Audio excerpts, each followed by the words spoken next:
Kosha police have arrested Vance Bolter. He's suspected of fatally shooting State Representative Melissa Hortman and her husband and wounding Senator John Hoffman and his spouse in a separate attack. Now, it's alleged he dressed up as a police officer to gain access to the homes. Kosha, what more do we know about this?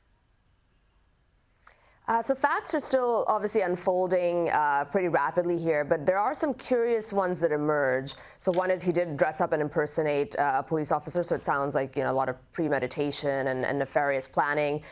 Allegedly, there's a notebook that was found in his possession that has a target list of other leaders potentially that he had in mind as going after. That those names have not been officially released right now, but I understand they're being reported to those individuals privately.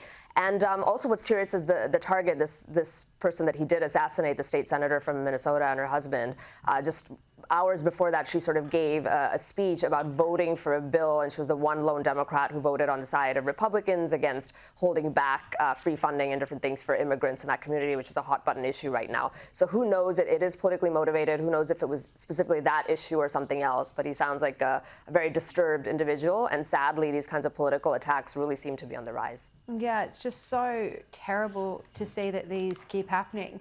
Kosha, the US had another wave of protests over the weekend, the No Kings protest aimed at Trump amid the military parade. I mean, Kosha, what exactly were these protests over, and did they rain on the parade, so to speak?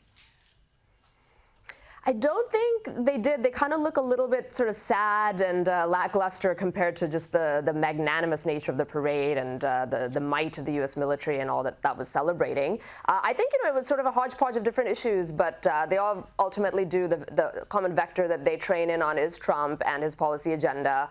No king, meaning the parades happen to coincide with Trump's birthday, and so some take the view that it's a very self-aggrandizing thing for him to do, and they're trying to push back on that. Some of them were protesting immigration policy, mass deportations, various things that he's doing. But I think, it's a very divided country right now, and his agenda, while very popular, does have a very strong opposition to it. And so it makes sense that these types of protests are going to spill out and continue to. All right, Kosha, thank you so much for tonight. Really appreciate it.